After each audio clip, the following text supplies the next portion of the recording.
They say great minds think alike. That's also true of tiny minds, and it's especially true of closed ones. I'm always impressed by students who know so much about the world they feel no need to listen to anyone else's opinions, aren't you? Especially when they feel compelled to actively shout them down. That's confidence for you.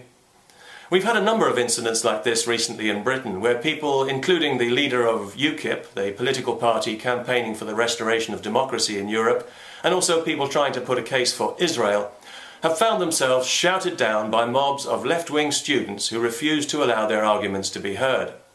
And there seems to be a growing acceptance of this kind of behaviour in society as a whole, because nobody ever seems particularly outraged when it happens, as long as it's happening to the right sort of people, that is, those who don't share the current so-called progressive consensus.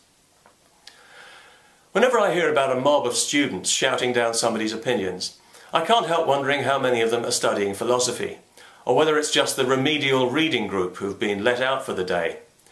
If some of you geniuses spent as much time learning how to read and write properly as you do policing other people's opinions, then perhaps fewer of you would have the literacy level of an 11-year-old, an 11-year-old horse, judging by some of the examples I've seen. But more importantly, anyone who's unwilling to hear an opposing opinion has no business attending a university unless they're planning to graduate with honours in bigotry, and they have no business teaching at one either.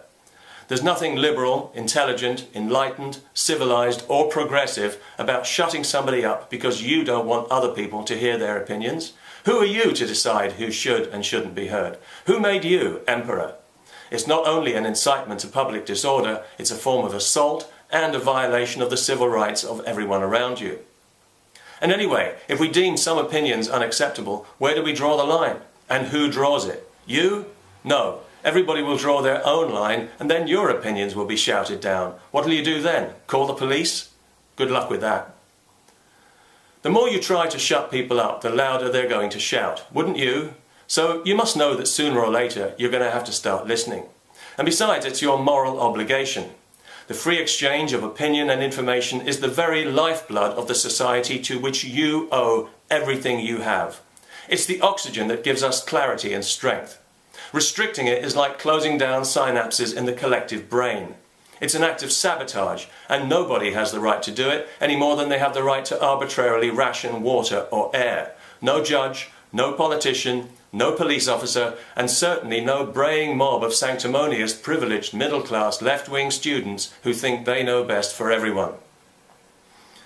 Years from now, when you finally grow up, you'll be embarrassed by the people you are today.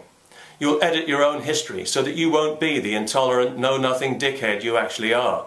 But we already know who you are. You've made it very clear, and you've shown just how low you're prepared to stoop. Very, very low indeed. Just talking about you in this video makes me want to wash my mouth out with soap. Just thinking about you makes my brain feel dirty. I feel as if I need a thought transfusion, because you've lowered the bar for everyone. You've trampled on the rules of civilized discourse and legitimized mob rule, effectively. Is that really what you want for society, you leaders of tomorrow, God help us?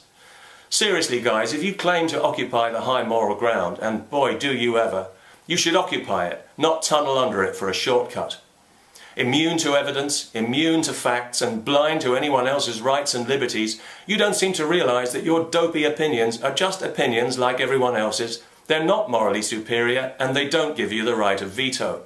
In fact, they're morally inferior because they're based on provable falsehoods that you don't have the courage to confront. You're afraid of the truth because you've got such a big emotional investment in the lie and you're too immature to deal with it. You're afraid to be put in a position where you might have to embarrass yourself by descending from your lofty moral pinnacle, admitting you're wrong and changing your mind. Or even worse, severely embarrass yourself by refusing to change your mind in the face of argument and evidence, which is why you don't want to hear argument and you refuse to look at evidence. Yet you probably laugh at religious biology students who reject evolution, but yours is the same know-nothing bigotry dressed up in different clothes. And you're just as absurdly proud of it as they are, like a toddler is proud of a turd. But from you, whoa, what a stink. It smells like something died.